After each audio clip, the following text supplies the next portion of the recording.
What's up, guys? It's Pick'em with HuddleGG, and I just wanted to start off by saying that we appreciate every single comment that you guys leave on our videos.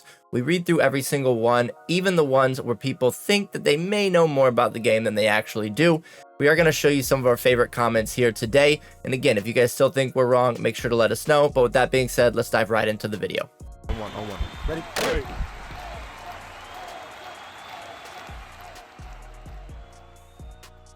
Our first comment today comes from WarEagle48, and they say, nice job standing still with your user. Now, this is in regards to a video we did where we showed the dagger concept attacking cover 4 defenses. And yes, when I'm in practice mode, I have 2 controllers on, and I can't both user a player and also run the concept offensively. But what we talk about in that video is the importance of having an underneath route just in case the user does take that away. So in general, the dagger concept here to the left side of the screen with that streak and that dig, if our opponent does not cover that, this is going to be a great concept to attack over the middle here, underneath those safeties, over the linebackers. But as the comment suggests, yes, the user sometimes may go back and cover that, but that's why we have that other route on the field. So if our opponent does start to cover the deep dig, we want to have this underneath route here. If you're using a slot receiver, look with a return route or look to a return route. If you are using the outside guy, you can just do a drag or an in route. Again, it's just based off the timing and the spacing. But again, if those guys do drop back to cover the deep dig, we're going to have this easy underneath route to dump it off to for yards over the middle as well. Again, this is a real life concept that works against cover 4, and it works really well in the game as well. Our next comment today comes from Minnick, and they say, great trick. How about teaching real football? This is in regards to a video we did where we taught you a trick where we can audible down from one formation to goal line to get off a QB sneak there in the red zone when our opponent's not ready for it. First of all, audibling to a new formation when the defense isn't prepared is real football. There's nothing wrong with that. But second of all, we teach real football concepts as much as anybody in the entire Madden community. We just talked about one and how the dagger concept attacks cover 4. Another one we've talked about recently is the smash concept against cover 2, where we're going to really put the outside corner in conflict. If we say hike and that outside corner continually backs up, we're just going to throw the hitch underneath. And then if we run that same concept against cover 2, but they shade underneath and they're playing more aggressive, that's going to open up our corner route here. So again, this is just another example of the many real life football concepts that we teach here on the channel. Our next comment comes from 2J Coop, and they say, it's all fun and games until they drop that safety and neither route is open. Now, this is in regards to the video we talked about running smash against cover 2 defenses. So again, we run this concept here to the left where we have the hitch in the corner to really attack that outside corner and put him in conflict. I will say right now, if you run cover 2 and you put your safety in a curl flat to drop him down to take away that second route, all we need to do is put the slot receiver on a streak, and this is the worst defense you can possibly play. If you're playing cover 2 defense, never drop your safety out of that zone unless you're replacing that deep half from somewhere else. The next comment comes from Paid in Full, and they said Madden 26 doesn't have defense, period. Now, I do agree that defense is definitely harder than offense in this game, but that's not to say there aren't ways to be successful on defense. We have an entire website dedicated to helping improve your game, and our 3-3-out defense is the best defense in Madden right now. Through 60 games of ranked this season, I'm giving up only 11 points per game, and the great news, everything I run we teach over at HuddleGG. So make sure to go check it out today, and don't forget to use code WIN, that's W-I-N, for 20% off our pro subscription for your first month. Our next comment today comes from Mac, and they say, bro doesn't even know what he's talking about. Get out of Jag's playbook and stop running inside zone. Now, this is in response to a video we did where we talked about half sliding or full sliding your line doesn't actually do anything when you're blocking in the run game, and also double teaming players doesn't actually change who your players are going to be blocking. Now, before we actually show you this and how it works, I want to make 2 points. First of all, what playbook I'm in would have nothing to do with the run blocking. So me being in Jag's playbook or me being in another playbook is completely irrelevant. And second, I wasn't even in Jag's playbook for the video. So that being said, let's show here, and we won't even show inside zone. Since you didn't want me to show inside zone, we'll show halfback power. Okay, so with halfback power, what we're gonna see is we're always gonna get a double team on this play side defensive tackle who's in the B gap.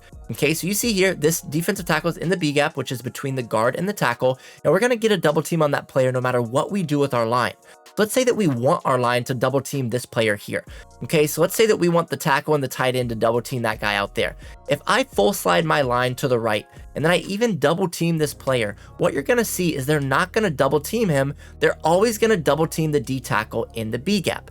Okay, so if we look at this here in replay, you're gonna see, again, no matter what we did with our blocking, we're still getting the double team on the B gap because run blocking is based off of the concept in the front or the alignment of the defense. If we do the same thing, and let's say we want to double team the player on the left, you're not going to be able to do that because, again, this play has double teams built into it already, and there's nothing that we can do to adjust who's going to get doubled and who's going to block who. Those are already designed into the play. Again, the only thing that we actually can do that can change our blocking is we can untarget a player, and then that will allow them to avoid him and maybe work their way up to somebody else. But again, half sliding, full sliding, double teaming people does nothing when you're running the football.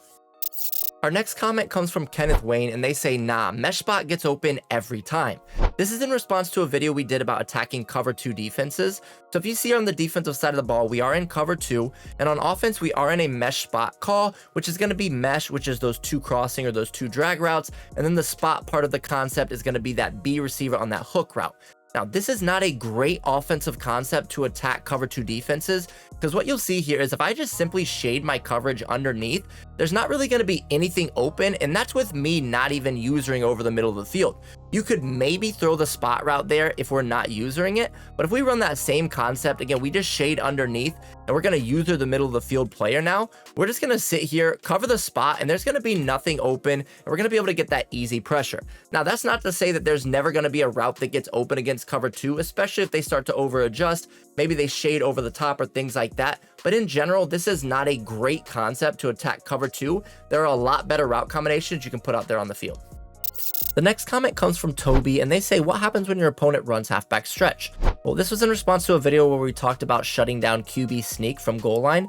There is no halfback stretch in goal line in this game. The only thing you may face is going to be halfback toss, but our setup here in goal line where we pinch our line, crash them down, and spread our linebackers to defend the QB sneak will also defend the halfback toss. All you want to do is user this middle linebacker, and you're going to shoot the gap between the tight end and the tackle, and you're going to be able to hit him in the backfield as well. So if they do look to run to the outside with a halfback toss or something like that from goal line, you still are able to defend that. Just make sure that you understand how to gap shoot that with your user.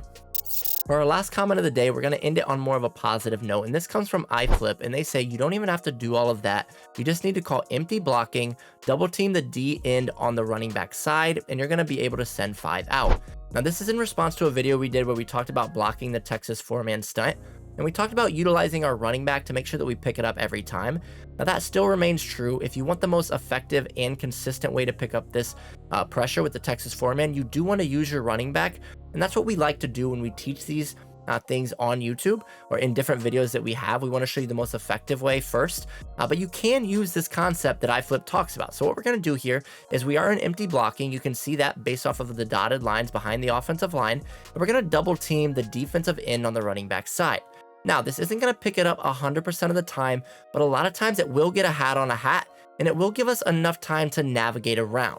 Now, what you'll see there is because of the angles that they get, and especially with the abilities in the game right now, it can make it tough on our players. So you can see here, this player gets a really good angle and good leverage on the guard. I do have pass protector on that player, but you can see it's not enough. He's still going to be able to get pressure, but to be fair, this is a hat on a hat, and when we're talking about picking up pressure, that's what we're looking to do. Okay, so one more time just to show you that it will be consistent for us. We do want to double team the defensive end in empty protection, and you're going to see that, again, we can get a hat on a hat, and at times we'll have a little bit more time to navigate, as you can see there. So again, it's not going to be 100%, but it is another alternative way that you can pick up this pressure with being able to still send 5 out in the route. So again, shout out to iFlip for that comment. That'll be it for today's video, and just once again wanted to give a shout out to all of you guys who watch our videos and who comment. Again, whether we agree or disagree, we really appreciate the support. Again, you guys have a wonderful rest of your day. And if you guys are looking to get even better at Madden, make sure to join our free Discord by going to HuddleGG/Discord.